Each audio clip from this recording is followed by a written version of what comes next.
প্রশ্ন উত্তর নিয়ে আলোচনা করা যাক। Thank you, Maharaj, for your wonderful question and answer session.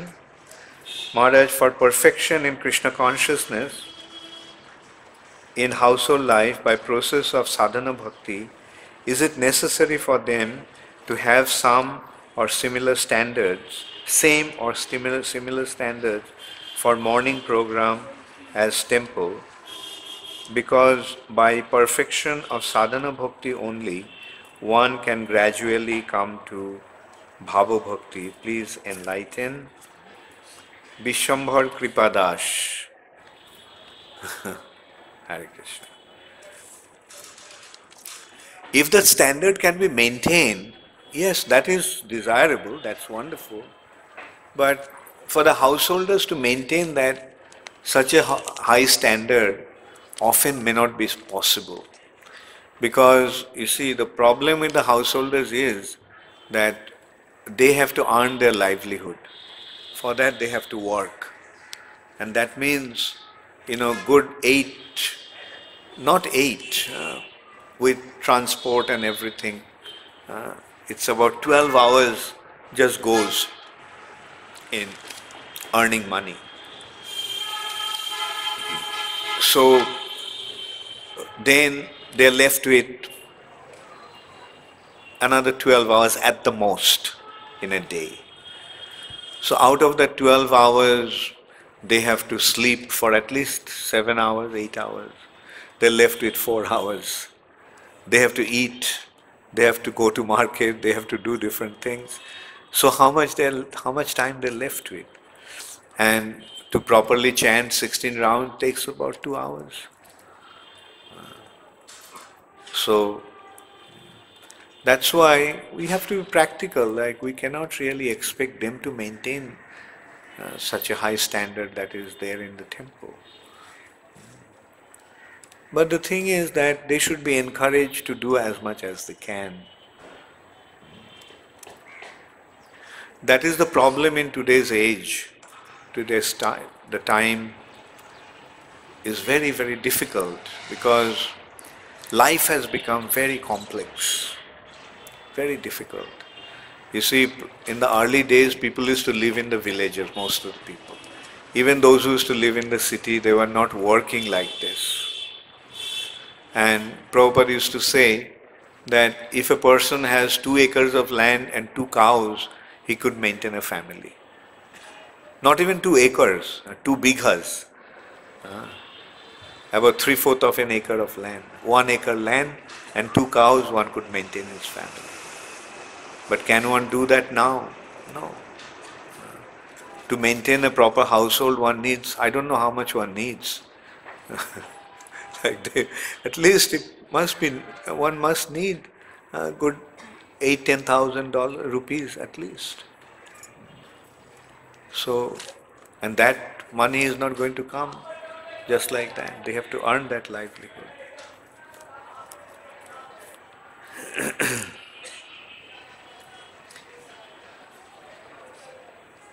আপনি বলেছিলেন পদ্মের কোড়কে যোগপীঠে চৈতন্য মহাপ্রভু নিত্যলীলা বিলাস করছেন। তিনি যে নিত্যলীলা বিলাস করছেন তার অনুভব করার মতো উপলব্ধি আমরা কি আশা করতে পারি? যদি করতে পারি তাহলে আমরা কোন স্তরে গেলে অনুভব করতে পারি? এই প্রশ্ন করেছে Premananda. Very nice name. Premananda, okay okay, Premananda. সেই ইয়েতে বলা হচ্ছে যে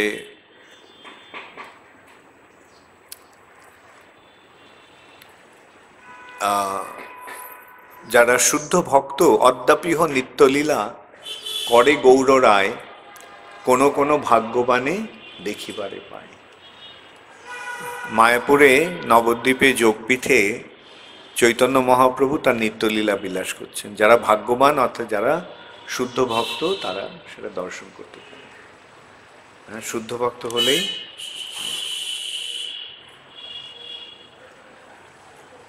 শরণাগতি 6টি অংশই কি শরণাপন্ন হওয়া যায়? সর্বতোভাবে এই 6টি হয়েছেন এমন শুদ্ধ ভক্তের নাম উল্লেখ করে যদি কৃপা করে বুঝিয়ে দেন। তো ভক্তিবিনোদ ঠাকুরই তো বিশ্লেষণ করছেন, তাহলে আমাদের সামনে তো ভক্তিবিনোদ ঠাকুরই রয়েছেন, আর কি দেখতে হবে? ভক্তিবিনোদ ঠাকুর, ভক্তি সিদ্ধান্ত সরস্বতী ঠাকুর, শিল প্রভুপাদ, এই সমস্ত শুদ্ধ ভক্তদের, মহাপ্রভু নিত্য পার্ষদদের দৃষ্টান্ত চোখের সামনে রয়েছে।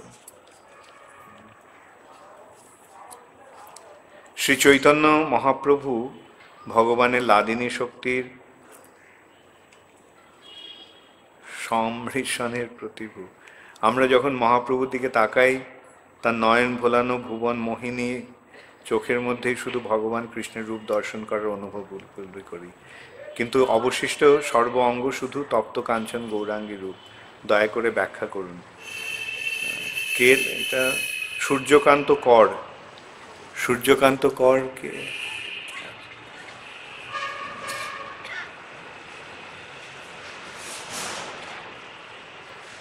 শ্রী চৈতন্য মহাপ্রভু রাধা কৃষ্ণ অর্থাৎ রাধারানী লাদিনী শক্তির মূর্তিমতী প্রকাশ। যে রাধারানী, সেই রাধারানী এবং কৃষ্ণের মিলিত রূপ হচ্ছেন শ্রী চৈতন্য মহাপ্রভু।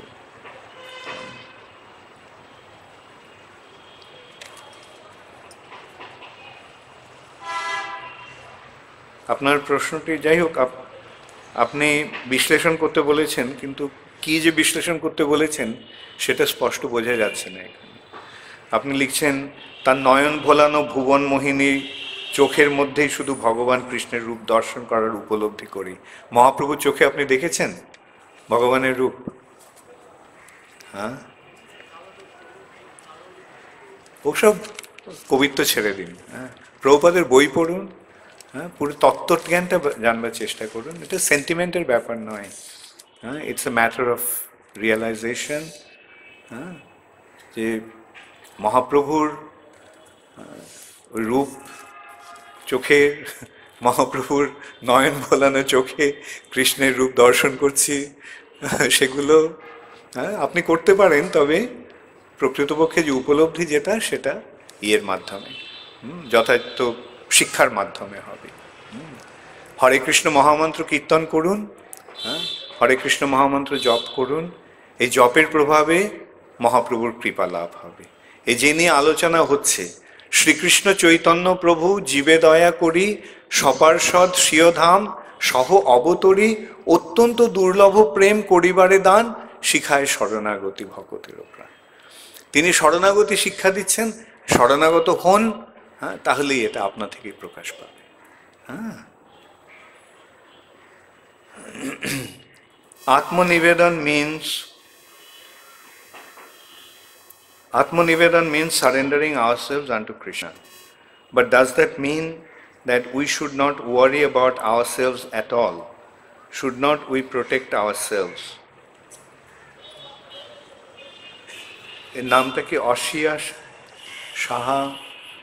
ও আচ্ছা, তখন কি নাম? অর্ষিতা, আর্শিয়া। আচ্ছা আচ্ছা। Atmanivedan means surrendering ourselves to Krishna. But does that mean that we should not worry about ourselves at all? Well, if you surrender to Krishna, then you don't have to worry at all. The question is how much you are surrendering to Him. Are you able to fully depend upon Krishna? Then you don't have to worry. But unless that full surrender is there, then you will have to worry about yourself. Just like when you are, আমি বাংলাতেই বলছি, হ্যাঁ, সকলে যাতে বুঝতে পারে। যেমন তুমি যখন তোমার বাবার উপরে নির্ভর করে থাকো, তখন তো তোমাকে চিন্তা করতে হয়, কোনো কিছু করতে হয় না। তুমি যখন একটু বড় হয়ে যাও, যখন বাবার উপর সম্পূর্ণ নির্ভর করতে পারো না, তখন চিন্তা করতে হয়। আর যখন বাবার উপর একেবারে নির্ভর করতে পারো না, হ্যাঁ, তখন সমস্ত চিন্তাটা তোমার ঘাড়ে এসে পড়ে, তাই না? ঠিক সেরকমই আমরা যতটা ভগবানের উপর নির্ভর করব, ততটা আমাদের দুশ্চিন্তা থেকে মুক্ত হব। ঠিক আছে? Should we not protect ourselves? তারপরে তুমি প্রশ্ন করছো, একই, যে ভগবানের উপর যদি তুমি সম্পূর্ণরূপে নির্ভর করতে পারো তাহলে ভগবান তোমাকে রক্ষা করবে। তুমি প্রহ্লাদ মহারাজের কাহিনী জানো? প্রহ্লাদ মহারাজকে ভগবান রক্ষা করেছিলেন। প্রহ্লাদ মহারাজ কি নিজেকে রক্ষা করার চেষ্টা করেছিলেন? করেননি। তাহলে তো তুমি যদি প্রহ্লাদ মহারাজের মতো সম্পূর্ণরূপে ভগবানের উপর নির্ভর করতে পারো তাহলে তোমাকে আর you don't have to protect yourself. ওকে?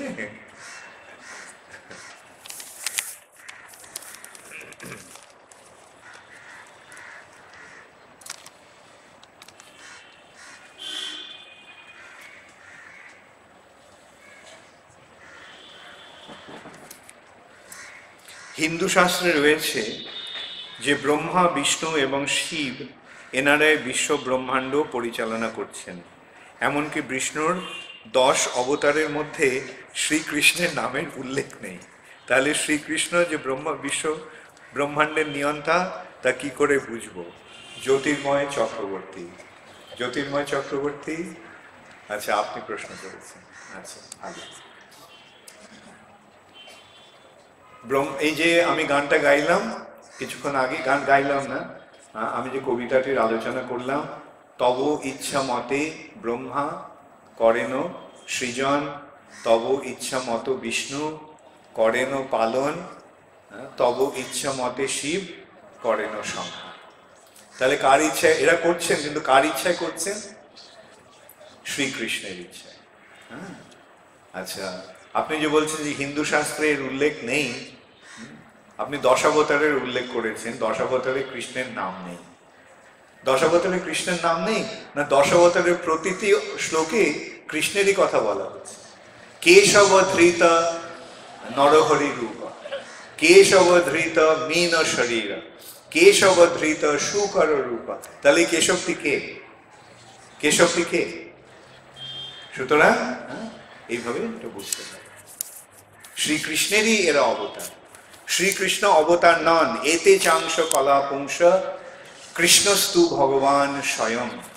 শ্রীকৃষ্ণ অবতার নন, শ্রীকৃষ্ণ হচ্ছেন সমস্ত অবতারের অবতারই পরমেশ্বর ভগবান। মারবি রাখবি জয়িচ্ছা তোহারা, তবে কি বিপদে পড়লে ভক্ত নিজের রক্ষার জন্য কৃষ্ণের কাছে প্রার্থনা করবে না?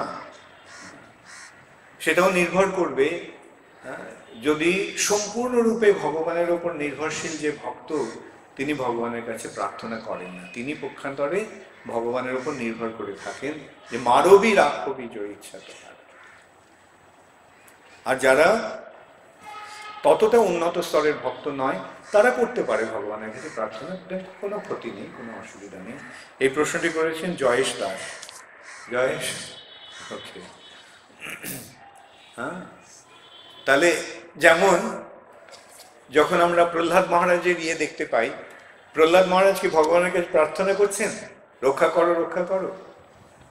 প্রহ্লাদ মহারাজের মনোভাবটা ওই শুদ্ধ ভক্তের মনোভাব, মারবি রাখবি জয়িচ্ছা তোহারা। কিন্তু কৃষ্ণ কি করছেন? তাকে রক্ষা করছে। আবার কখনো কখনো দেখা যায় যে ভক্তরা কৃষ্ণের কাছে গিয়ে বলছে রক্ষা করা, যে ব্রজবাসীরা অরিষ্টাসুর এসছে, কেশি এসছে, হ্যাঁ, গোপ বালকেরা ভয় পেয়ে গেছে, কৃষ্ণ কৃষ্ণ রক্ষা করে। আবার সেই সঙ্গে তাদের মনে একটা এই বিশ্বাসটা রয়েছে কৃষ্ণ রক্ষা করবে না।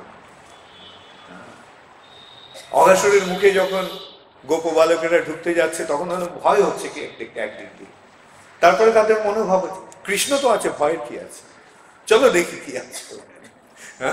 এইটি হচ্ছে ভক্তের, শুদ্ধ ভক্তের মনোভাব। গুরু ও কৃষ্ণ এক নয়, অথচ বলা হয়েছে মহিমায় গুরু কৃষ্ণ এক করি জানো। নিজের নিস্তার লাগে নন্দসুত হরি, ভুবনে প্রকাশ হন গুরুরূপ ধরি। ভগবান ও তার প্রকাশ তো অভিন্ন তত্ত্ব, সেই দৃষ্টিকোণ থেকে গুরু ও কৃষ্ণ অভেদ। সুতরাং এদিকে কি অচিন্ত্য ভেদাভেদ তত্ত্বরূপে গ্রহণ করতে হবে। হ্যাঁ, এটা অচিন্ত্য। হ্যাঁ, একদিক দিয়ে গুরু এবং কৃষ্ণ এক, যেমন সোনি কোম্পানি আর সোনির এজেন্ট এক, একদিক দিয়ে এক, আরেক দিক দিয়ে সোনি আর সোনির এজেন্ট এক না। হ্যাঁ, এটাই অচিন্ত্য ভেদাভেদ তত্ত্ব।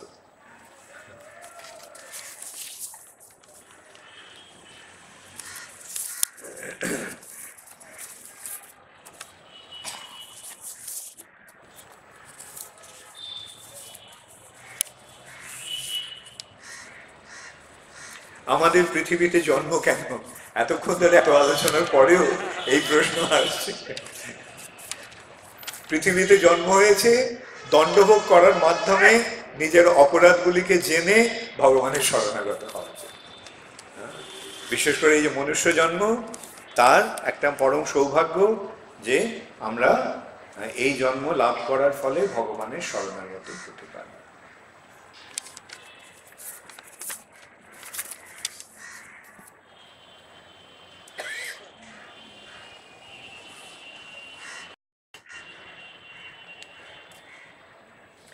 ভক্তি মুক্তি স্পৃহা বিহীন যে ভক্ত, এটা বুঝিয়ে দেবেন।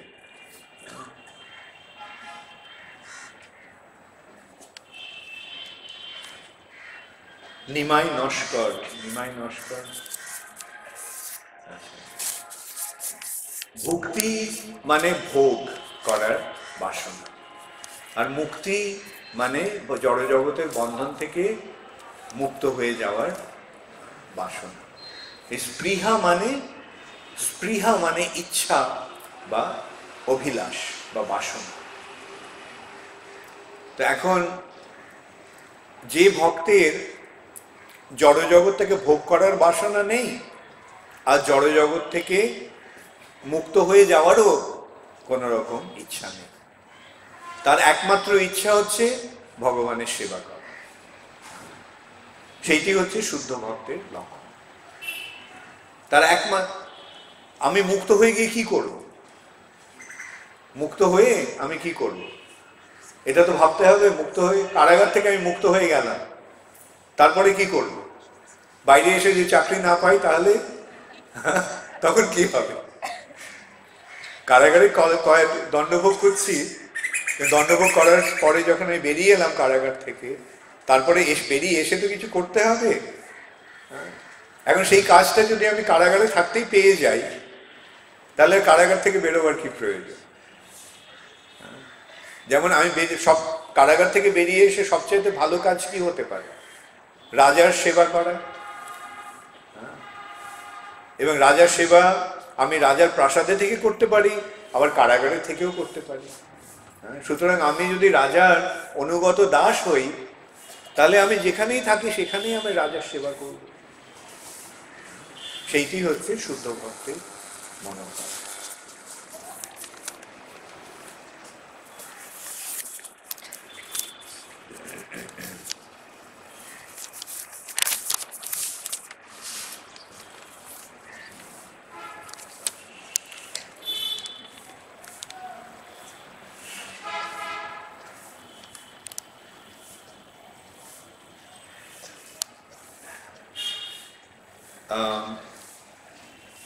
রূপা রক্ষিত কান্না।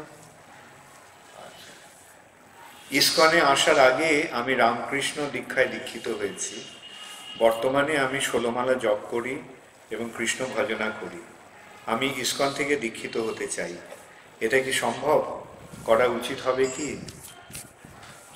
এই বিষয়ে আপনি মন্দিরের কর্তৃপক্ষ আছে, কোথায়, আচার্যরত্ন অথবা আচ্ছা, ওকে, যাই হোক, মন্দিরের কর্তৃপক্ষ কাছে আপনি আলোচনা করবেন, ঠিক আছে? দীক্ষা সম্বন্ধে যে গাইডেন্স, ওটা আপনারা করাতে, অথবা আশ্রয় গৌরাঙ্গ আছে, মন্দিরের ভক্তদের সঙ্গে আপনি যোগাযোগ করতে।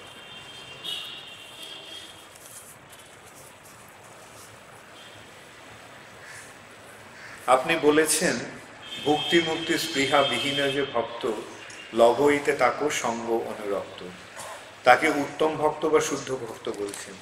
আমার প্রশ্ন, তাহলে ভক্ত কয় প্রকার এবং কি কি, এবং ভক্ত কে, কোন ভক্তের সঙ্গ করা উচিত? রসধাম গিরিরাজ দাস, কে রসরাজ গিরিরাজ? আচ্ছা, ওকে। এই যে এখানে কোন ভক্ত সঙ্গ করা উচিত? শুদ্ধ ভক্তের সঙ্গ করা উচিত। শুদ্ধ ভক্তের লক্ষণ কি, সেইটি বলা হচ্ছে, যে ভক্তি মুক্তি স্পৃহা বিহীন যে ভক্ত। এটা আমি ভক্তি মুক্তি স্পৃহাটা যে কি বোঝায় আমি কিছুক্ষণ আগে বলেছি, বুঝতে পেরেছেন তো? যার জড়জগৎকে ভোগ করার বাসনা নেই আর জড়জগৎ থেকে মুক্ত হয়ে যাওয়ার ইচ্ছা নেই, যেখানে আছে তিনি সেইখানে থেকেই ভগবানের সেবায় ব্রতী থাকেন, তিনি হচ্ছেন শুদ্ধ ভক্ত। এরকম শুদ্ধ ভক্তের সঙ্গ হতে পারে। আচ্ছা, ভক্ত কয় প্রকার আপনি জিজ্ঞাসা করেছেন? ভক্ত অনেক প্রকার। তাদের মধ্যে সাধারণত আমরা 3 রকমের ভক্ত করি: কনিষ্ঠ ভক্ত, মধ্যম অধিকার ভক্ত এবং উত্তম ভক্ত। এটা 3টি স্তর। কনিষ্ঠ, তাদের বলা হচ্ছে প্রাকৃত ভক্ত। ওরা ঠিক জড়জগতের বন্ধন থেকে, জড়জগতের পরিবেশ থেকে মুক্ত হতে পারেনি, ওই অবস্থা থেকে তিনি ভক্তি করছেন, তাদের বলা হচ্ছে প্রাকৃত ভক্ত। আর যিনি ভগবানের ভক্তের প্রতি যিনি মৈত্রী ভাবাপন্ন, যিনি বালিশের প্রতি, অজ্ঞান ব্যক্তিদের প্রতি কৃপাপরায়ণ এবং ভগবত বিদ্বেষীদের প্রতি যিনি বিমুখ, তিনি হচ্ছেন মধ্যম অধিকার ভক্ত।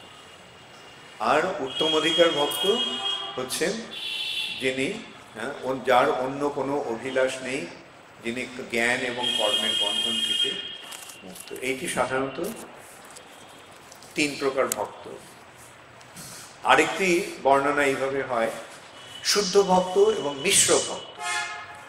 মিশ্র ভক্ত হচ্ছেন যার মধ্যে জ্ঞানের প্রয়াস রয়েছে বা জড়জগৎটাকে ভক্ত, কিন্তু জড়জগৎটাকে ভোগ করার বাসনা রয়েছে, তিনি হচ্ছেন মিশ্র ভক্ত।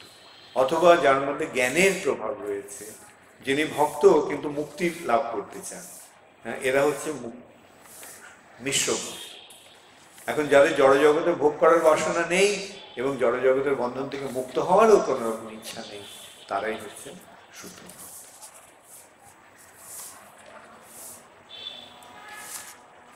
আমি যখন জপ করি তখন আমি ভাবি ভগবানকে স্মরণ করে জপ করব, সে আমি যে স্থানে থাকি না কেন। যেমন ভগবানের সামনে হোক বা রুমে হোক বা অন্য কোনো জায়গায় হোক, জপ করার সময় ভগবানের স্মরণ আসার আগে যেন মনে হয় নানা রকম মায়ার দর্শন পাই, আবার কিছুক্ষণ পরে আবার ভগবানকে দর্শন পাই। কেন এরকম হয় দয়া করে একটু যদি বলে দেন তাহলে ভালো করে আমি জপ করতে পারি। এমনভাবে বলে দেন যে যতক্ষণ জপ করব ততক্ষণ শুধু ভগবানের চিন্তা করতে পারি। বৈষ্ণব দাসানুদাস প্রবীর প্রবীর প্রবীর আচ্ছা, জপ করার সময় ভগবানকেও দর্শন করতে হবে না, মায়াকেও দর্শন করতে হবে। ভগবানের জপ করার সময় শুধু কান দিয়ে ওই মন্ত্রটাকে শোনো। শ্রবণম কীর্তন, শ্রবণ শোনো। নামটা কি? নামটা হচ্ছে শব্দ রূপে ভগবানের প্রকাশ। শব্দ ব্রহ্ম, শব্দ রূপে ভগবান প্রকাশিত হয়েছে। বুঝতে পারছো? এই যে মহামন্ত্র, মহামন্ত্র হচ্ছে শব্দ রূপে ভগবানের প্রকাশ। এখন শব্দটা কি চোখ দিয়ে গ্রহণ হবে? শব্দটা গ্রহণ কোন দিক দিয়ে? কি দিয়ে? কান দিয়ে। তাই এই নামকে গ্রহণ শ্রবণের মাধ্যমে, এবং শ্রবণের ফলে নামের মাধ্যমে রূপের প্রকাশ হবে। আপনার ভগবানকে ভগবানই প্রকাশিত হবে। আর মন থেকে যে কল্পনা করে যে দর্শন হচ্ছে, সেটা ভগবত দর্শন নয়, ওটা কাল্পনিক দর্শন। ঠিক আছে? তাহলে এখন বুঝতে পেরেছো কিভাবে জপ করবে? কিভাবে করবে? হ্যাঁ, হরে কৃষ্ণ কৃষ্ণ কৃষ্ণ হরে হরে, হরে রাম রাম রাম হরে হরে। কি হলো? কি দিয়ে? এই যে নাম উচ্চারণ হলো, কান দিয়ে শোনা হলো, ঠিক আছে? নাকি ভগবানকে দর্শন করার চেষ্টা করছিল? ওকে।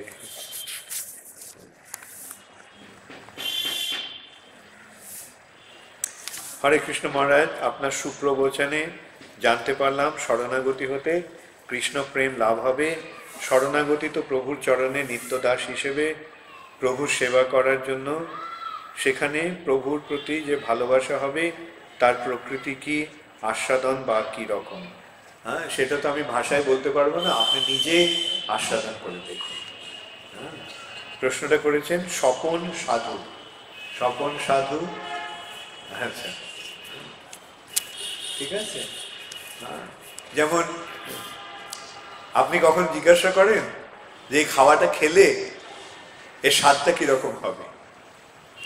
কেউ বলতে পারবে খাওয়ার স্বাদটা কিরকম? না, নিজে খেলে নিজেই বুঝতে পারবে। ঠিক তেমনি এই যে ভগবানের শরণাগত হওয়ার ফলে ভগবত ভক্তির যে আস্বাদন, সেটা আমরা নিজেরাই অনুভব করতে পারি।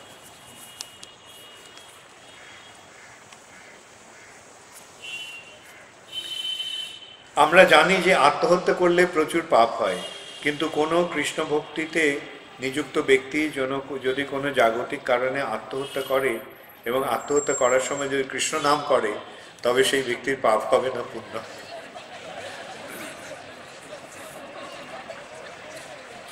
আত্মহত্যা করার, কৃষ্ণকে স্মরণ করে বা কৃষ্ণের সান্নিধ্যে থেকে আত্মহত্যা করাটা ঠিক নয়। যেমন সনাতন গোস্বামী একসময় ভেবেছিলেন যে তিনি আত্মহত্যা করবেন জগন্নাথের রথের তলায়, এবং হয় জগন্নাথের রথের তলায় যদি জীবন শরীর ত্যাগ হয়, তাহলে তার ভগবত ধাম প্রাপ্তি, এটা হতে পারে। কিন্তু মহাপ্রভু সনাতন গোস্বামীকে নিষেধ করলেন। সনাতন গোস্বামীর গায়ে ঘাও হয়ে গিয়েছিল, আর মহাপ্রভু তাকে আলিঙ্গন করতেন। যখনই দেখা হতো মহাপ্রভু সনাতন গোস্বামীকে আলিঙ্গন করতেন। তো সনাতন গোস্বামীর মনে খুব দুঃখ হতো যে আমার এই গায়ের শরীর, এই শরীরকে মহাপ্রভু আলিঙ্গন করছেন, স্পর্শ করছেন, না করলেও শুনতে চাইছেন না। তখন তিনি ঠিক করলেন যে তিনি জগন্নাথের রথের তলায় নিজেকে বলিদান দেবেন। মহাপ্রভু তো অন্তর্যামী, তিনি জানতেন। তো তিনি সনাতন গোস্বামীকে বলেছিলেন, সনাতন, এই শরীর ত্যাগ করে যদি ভগবানকে পাওয়া যেত, তাহলে আমি হাজার হাজার শরীর ত্যাগ করতে প্রস্তুত থাকতাম। এই শরীর তোমার নয়, এই শরীরটা তো তুমি তাকে দিয়ে দিয়েছ। সুতরাং অন্যের শরীরটাকে তুমি কেন, কি তোমার নষ্ট করার কি অধিকার তোমাকে? আমরা যখন ভগবানের শরণাগত হই, তার মানে আজকে যেটা আমরা আলোচনা করলাম, মানস দেহ গেহ যো কিছু মন, সবই তো তোমার। আমি তো সব তোমাকে দিয়ে দিই। আমি যদি তোমাকে দিয়ে দিই, তাহলে এই শরীরটাকে আমি কিভাবে নষ্ট করি? এই শরীরটা নষ্ট করার কি অধিকার আমার আছে?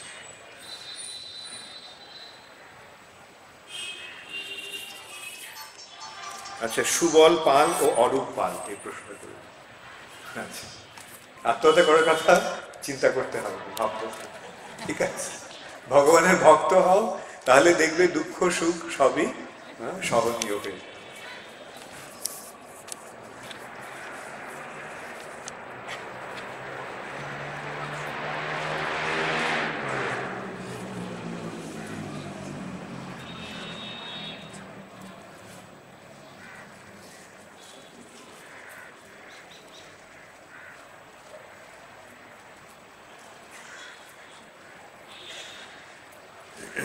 আচ্ছা, আপনি যে বললেন যে আমাদের কোন মুক্তির স্পৃহা থাকবে না, তাহলে ভগবত ভক্ত হয়ে যে ভগবানের কাছে ফিরে যাওয়ার যে স্পৃহা, তাও তো সঠিক, তা যদি বুঝিয়ে দেন, তা কতটা সঠিক তা বুঝিয়ে দেন।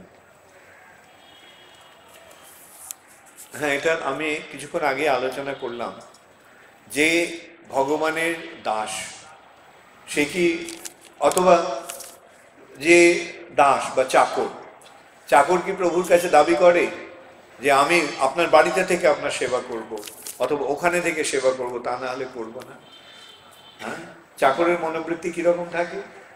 আমি যেখানে, যে ভালো দাস সে কি করবে, আমি যেখানেই থাকি আমি সেখানেই তোমার সেবা করব, তুমি আমাকে যেখানে সেবা করতে পাঠাবে আমি সেখানেই যাব, সেখানেই থাকবো। এইটি হচ্ছে ভগবত ভক্তের মনোভাব। ভগবত ভক্ত বলে না, হ্যাঁ, যে আমি কেবল বৈকুণ্ঠে গিয়েই কেবল তোমার সেবা করব। পক্ষান্তরে ভগবত ভক্ত যেখানে আছেন সেখানেই ভগবানের সেবা করে যে এক অপূর্ব আনন্দ আস্বাদন করেন, তার ফলে তিনি মনে করেন যে আমি যেখানে আছি সেই জায়গাটাই ভগবত ধাম, সেই জায়গাটাই Vaikuntha.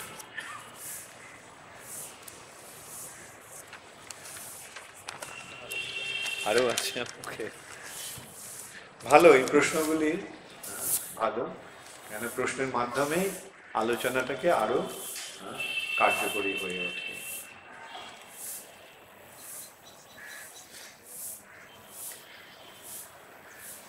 Is it necessary to beget children in Grihastha life? Is it not obstacle on the path of surrendering to Krishna? Diptomurti Das.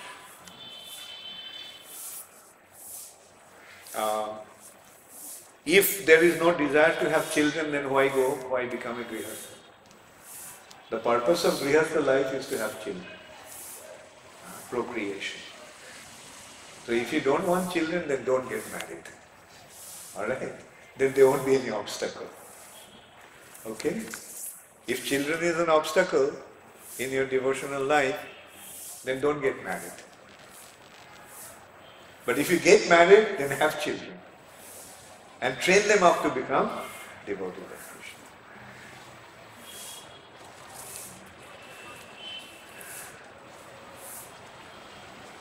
আমার প্রশ্ন, মা কালীর উদ্দেশ্যে যে পশু বলি দেওয়া হয় তা কি শাস্ত্রে উল্লেখ করা আছে, কতটা যথাযথ?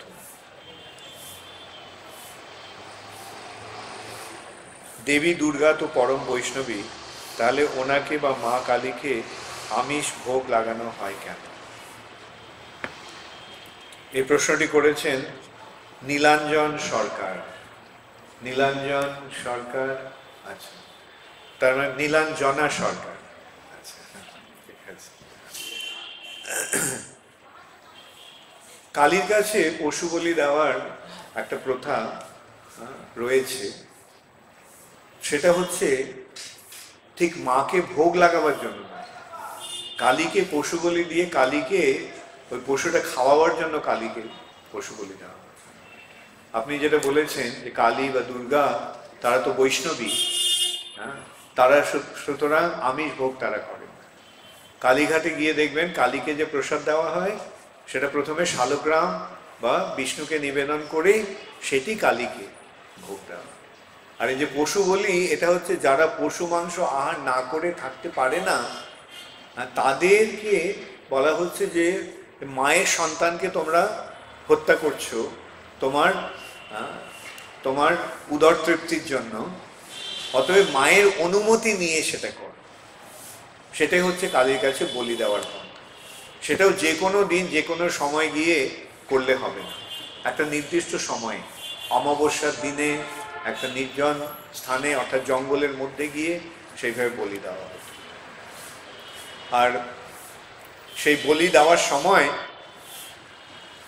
যে মন্ত্রটি বলা হতো তাতে বলা হতো, আমি তোমাকে যা করছি তুমি পরে আমাকে তাই করো।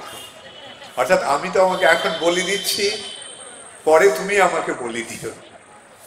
হ্যাঁ, এই যে একটা চুক্তি করে এই বলি দেওয়া হতো। সেই জন্য এই যে মাংস, আমি ওকে এখন যা করছি সে পরে আমাকে তা করবে। সুতরাং যারা কালীর কাছে পশু বলি দিতে যায় তাদের একটু বিচার করে দেখা উচিত যে পশু বলিটা কি একটা সাংঘাতিক শর্ত মধ্যে আমরা পড়ে যাচ্ছি। কৃষ্ণ প্রেম লাভ করতে হলে আমাদের কি দীক্ষা নেওয়া একান্তই জরুরি? স্বরলিপি ঘোষাল।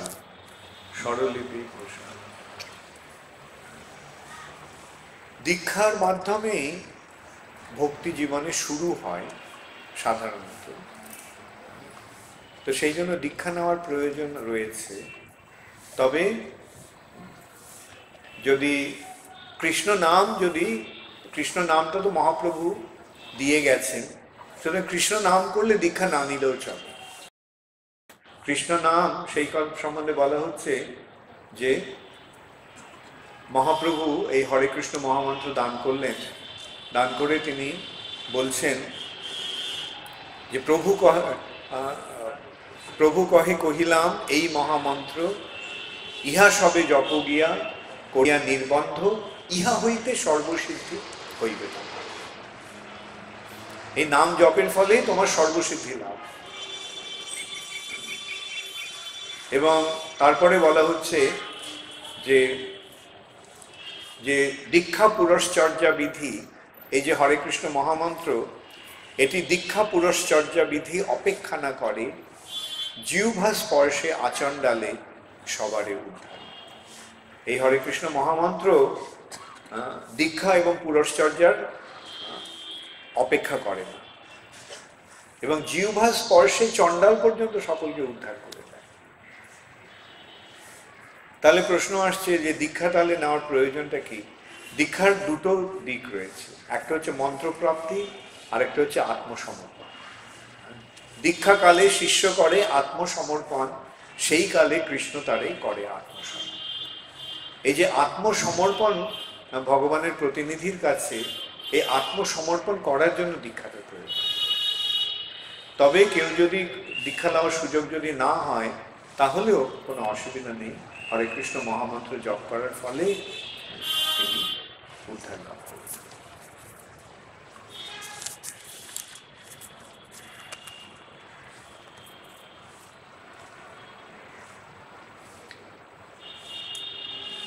মন লাগামটি কৃষ্ণের হাতে তুলে দিন। আপনারই প্রবচন সংকলিত একটি বইয়ে পড়েছিলাম, সেটি কিভাবে সম্পূর্ণরূপে করা সম্ভব? দেবায়ন। দেবায়ন ও তুমি করেছ? দেবায়ন, আচ্ছা। যে এখানে একটা দৃষ্টান্ত এইভাবে দেওয়া হয়েছে পুরাণে, যে শরীরটিকে একটা রথের সঙ্গে তুলনা করা হয়েছে, আর সেই রথটিকে আমাদের যে রথটিকে টেনে নিচ্ছে যে ঘোড়া, সেগুলি হচ্ছে আমাদের ইন্দ্রিয়গুলি, পঞ্চ ইন্দ্রিয়, সেগুলি হচ্ছে ঘোড়া। আর মনটা হচ্ছে লাগাম, আর বুদ্ধি হচ্ছে সারথি। ঠিক আছে? এখন যদি লাগামটা কৃষ্ণের হাতে তুলে দেওয়া যায়, তাহলে কৃষ্ণ আমাদের যদি রথের সারথি হন, যেরকম অর্জুনেরও রথের হয়েছিলেন, তাহলে আমাদের কোনো চিন্তা থাকবে না। তো এখন কিভাবে তুলে দেওয়া যায়? কিভাবে, তুমি বলো কিভাবে তুলে দেওয়া যায়? নিজের বুদ্ধির উপরে নির্ভর না করে কৃষ্ণের কাছে সমর্পণ। ঠিক আছে? এটি হচ্ছে শরণাগতি।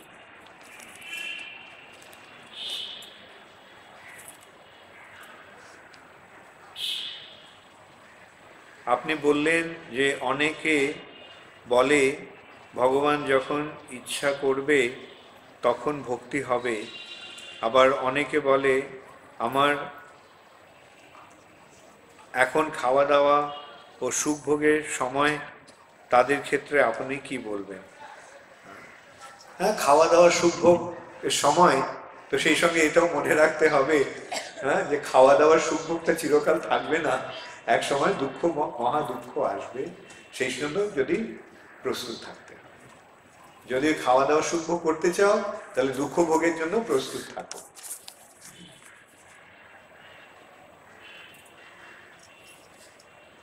শুভ্রজিৎ, ও আচ্ছা, ওকে, জাস্ট আর দুটো কোশ্চেন আছে। দাশরথী রাম কেন দুঃখ কষ্ট ভোগ করেছিলেন, বা ভগবান শ্রীকৃষ্ণ ব্যাধের স্বরের আহত হয়ে কষ্ট পেয়েছিলেন? জ্যোতির্ময় চক্রবর্তী। দেখুন, রামচন্দ্রের যে এটি হচ্ছে ভগবানের লীলা, তিনি আমাদের শিক্ষার জন্য ওইভাবে আচরণ করছেন। আর সেই যে আচরণ ভগবানের লীলার ফলে কি হয়, যারা নাস্তিক, যারা ভগবানের বিদ্বেষী, তারা আরো বেশি করে ভগবত বিদ্বেষী হয়ে যায়। আর যারা ভগবত ভক্ত, তারা ভগবানের প্রতি আরো আসক্ত। যারা ভগবত ভক্ত, তারা ভাবেন দেখো ভগবান আমার জন্য কত কষ্ট স্বীকার করে আমাকে শিক্ষা দিতে এসেছে। আর যারা অভক্ত তারা বলবে দেখো, তোমরা বলছো রামচন্দ্র ভগবান, দেখো কত কষ্ট পায়, রাক্ষস এসে ওর স্ত্রীকে চুরি করে নিয়ে গেল, বনে বনে ঘুরে বেড়াচ্ছে, থাকা পড়ার অন্য বস্ত্রের সংস্থান নেই। এইভাবে যারা অভক্ত তারা আরো বেশি করে অভক্ত হবে, আর যারা ভক্ত তারা বেশি করে ভক্তি লাভে সুযোগ পাবে। ব্যাধের স্বরের আঘাতে কৃষ্ণের ইয়ে হলো, যেই কৃষ্ণ তার জন্ম থেকেই যিনি একের পর এক মহান অসুরের বধ করলেন, কুরুক্ষেত্রের যুদ্ধে তিনি অস্ত্র ধারণ না করেই পঞ্চপাণ্ডবদের সেই যুদ্ধে জিতিয়ে দিলেন, সেই কৃষ্ণ একটা ব্যাধের স্বরের আঘাতে তার মৃত্যু হলো। এটা যারা ভক্ত তারাই জানেন যে এটা ভগবানের লীলা।